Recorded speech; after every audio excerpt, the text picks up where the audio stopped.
মুসুর ডাল, পাট শাক দিয়ে রসুন, শুকনো লঙ্কা ফোড়ন দিয়ে ওটা হালকা হালকা ভাজা হয়ে গেলে বা ডাল সেদ্ধটা দিয়ে দিতে হবে। তারপরে ফুটে গেলে নুন হলুদ দিয়ে ফুটে গেলে নামিয়ে নিতে হবে। সামান্য একটু মিষ্টি দিতে হবে। কাতলা মাছের ডিমের বড়া করে টক, পাকা তেঁতুলের টক, কুমড়ো, আলু, ঢেঁড়স দিয়ে পাঁচফোড়ন, শুকনো লঙ্কা ফোড়ন দিয়ে একটু ভাজা ভাজা করে সবজিটা, তারপরে সেদ্ধ হয়ে গেলে এবার ডিম আর তেঁতুলের কাপটা দিয়ে দিতে হবে। ফুটে গেলে একটু মিষ্টি দিয়ে নামিয়ে নিতে হবে।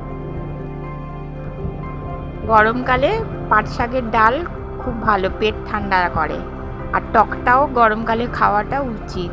এই জন্য সবজি দিয়ে, মাছের ডিম দিয়ে টক আপনারা দেখবেন, দেখে বাড়িতে রান্না করবেন আর করে খেয়ে দেখবেন।